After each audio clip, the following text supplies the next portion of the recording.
kami sa Jalan Alor.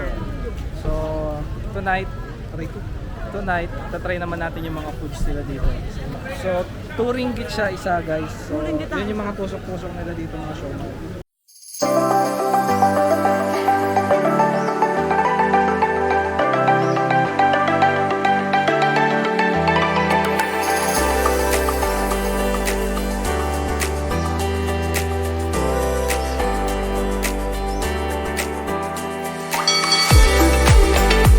Hi guys! Welcome back to our YouTube channel.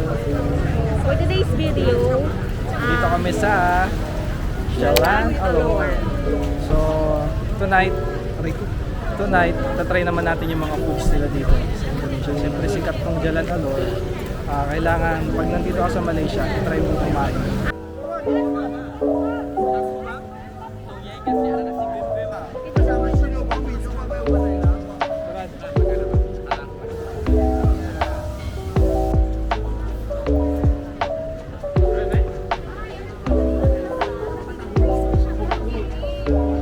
ayun guys, ang una naming titikman dito is yung dimsum nila. Can we try the best seller? Okay.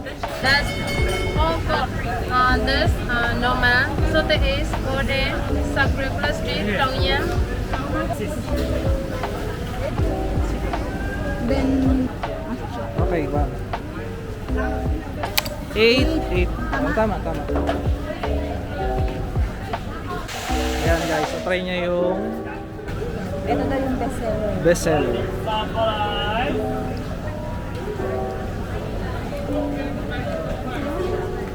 Sarap. Hindi ko alam kung ano to ha, pero ano Daming laman. Fish cake daw. Sarap. Fish cake daw. Lasa Naman, siyang patikim naman. Alam niyo naman ng siopaw. pang. Pasado. Or parang bola-bola. So ito malaman siya guys. Ang tos nila. Okay lang hindi na. Ito daw yung fish cake.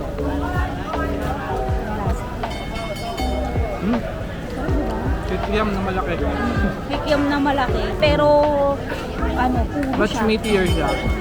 Kasi yung sa atin medyo may parang hangin pa, di ba? Parang Ito, kikiam na crossbreed sa fishball. ito puro siya, malaman talaga.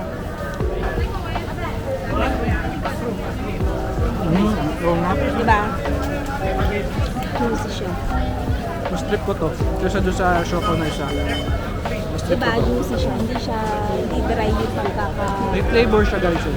Hindi Yung isa naman kasi alam. parang plain na na siopaw.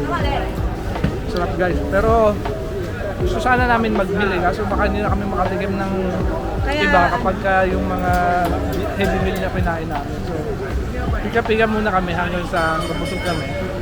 Para makarami kami ng Papakita sa inyo yung mga pwedeng kainin dito.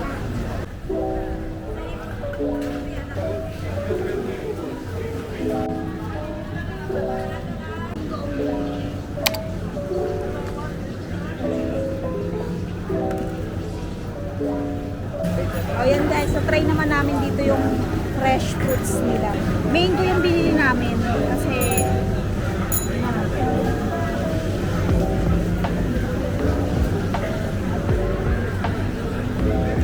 tamis, pero mas masarap yung mga ganun.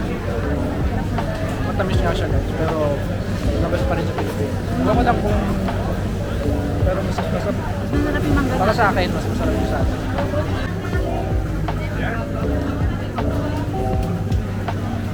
Oh, yan guys, si Billy naman ngayon, bumibili naman siya ng tart.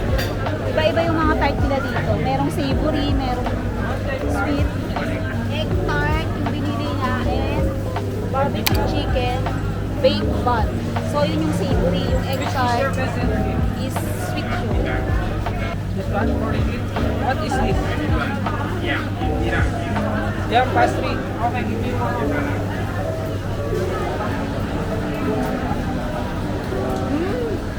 Sarap.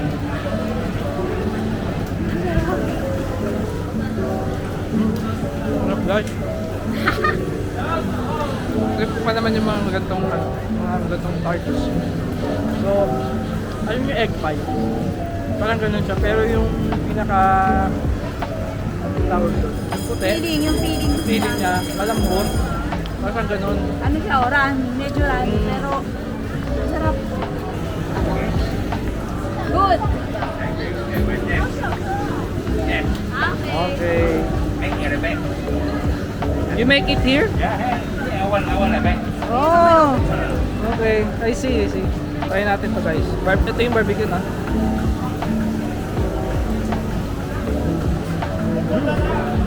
Lambot.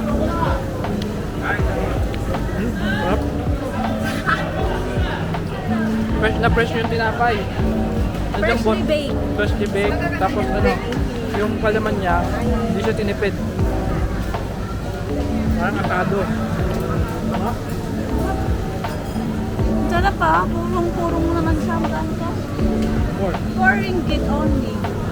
In Philippine peso, mga 28 pesos. 44, mga 44. 44 pesos. Pero sulit siya guys. Ang sarap, ang dapot. Sabi ni Kuya, freshly baked daw to. Dito lang yung tindahan dito. Yum pastry daw, yum pastry. Feeling ko ube to. Diba? Kasi may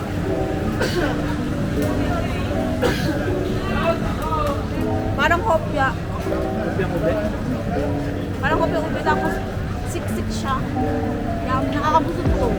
Bigat Bigat siya. to. Chewy siya guys. Meron siyang palaman sa loob na malambot. Yun yung ano, yung yam. Tapos yung outer shell niya, matigas. Parang siyang Hopya. hopyang baboy. Parang hopya. Hopyang baboy, ganun, parang ganun yung texture niya. Pero yung palaman niya, Lambot. malambot talaga na ano, ang dami. Ang daming feelings sa loob. Among doon sa tatlo, ako, gusto ko yung egg. Ako yung barbecue.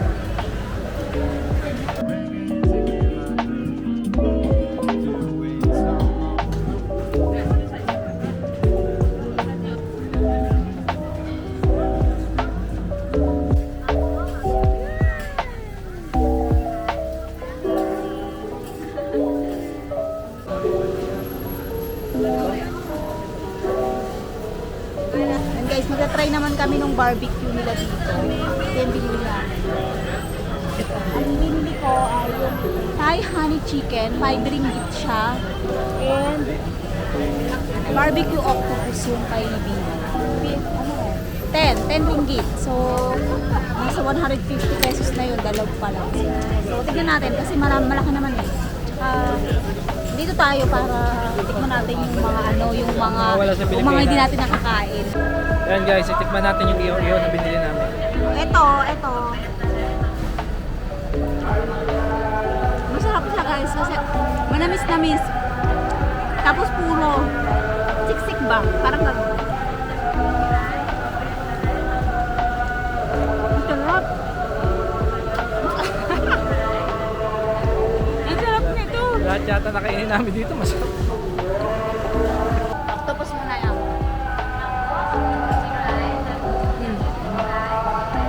Ano?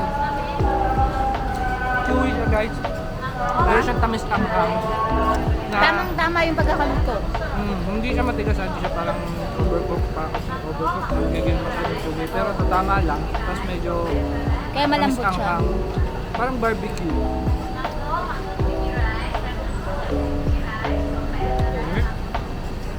Laman talaga ng chicken. Na, paano nila ginagawa to, no? Puro siya eh. Yung chicken na laman eh.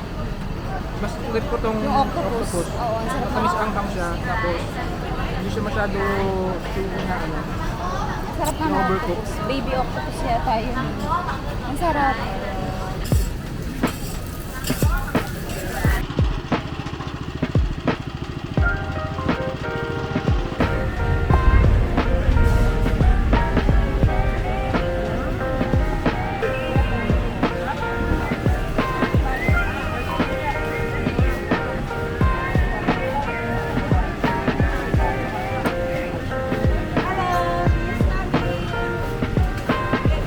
Bumili naman kami ngayon ng orange juice. Ito. Sarap. Hindi siya maasim. Fresh na fresh. Pati yung mga pulp nandito. Diba? Alam niyo yung Minute Maid pulp? Oo. Pero mas malalaki ito. Yung pulp na ito.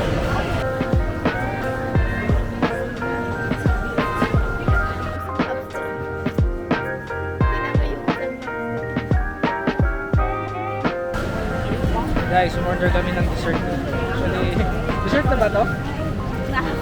Marami na yung nakain namin. Mabigat din pala sa tiyan.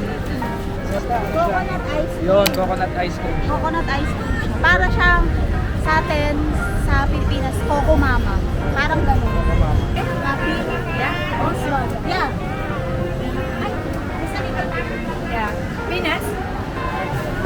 This one coconut biscuit. Okay.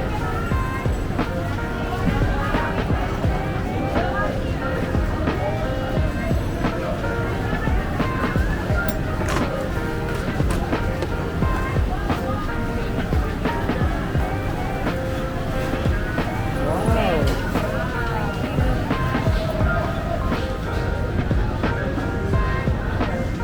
Okay guys, tikman natin yung ice cream.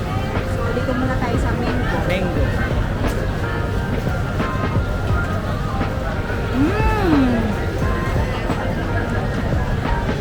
Ang sarap. Mas masarap siya dun kaysa dun sa fresh mango kanina. Ice cream. Coconut. Ice cream.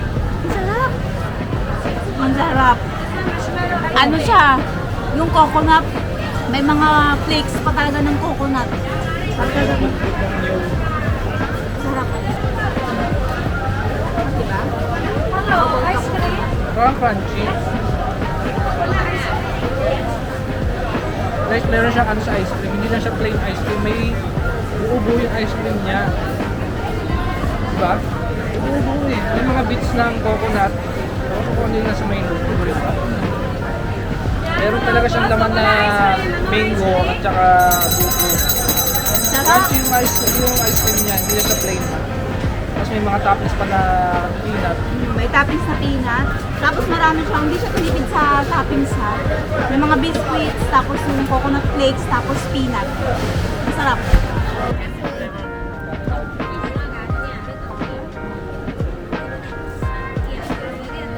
Guys, try naman natin itong egg waffle skewers nila. Tignan nyo. Ganyan siya. Yung Oreo yung kinuha namin, tapos pag-serve na ganyan siya. 12 ringgit yon. So, try pa natin. Nakulangan pa yata kami dun sa dessert. So, ayan siya. Pag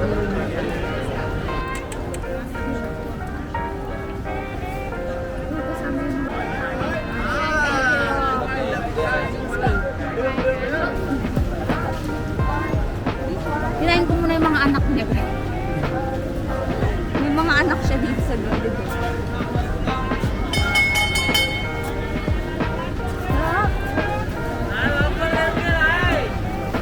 Ito muna yung kinain ko yung mga anak-anak mo.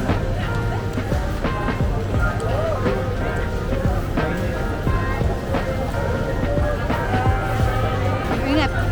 Sarap.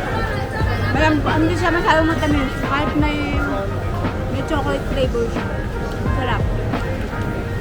Pero medyo mabigat ito sa tiyan ha, kasi pinapay ito eh. Okay siya guys. Malambot yung ano niya, yung waffle. Tapos, minute eh, freshly cooked na. Tapos masarap din yung tapos niya. May peanut yan guys ha, may peanut siya. So yun guys, tapos na kami kumain. Medyo mabibigat pala sa tiyan yung nakain namin. Lalo na yung waffle. At dito pa yung waffle oh. Hindi ko na kaya Hindi ubusin. na namin kaya ubusin. Medyo marami-rami na rin yung natry kasi nung namin. So baka sa mga susunod or kung may oras pa kami bukas, bumalik kami doon at kumain naman kami ng mga restaurant. Hindi kami na-try ng restaurant for mga street food yung try na namin.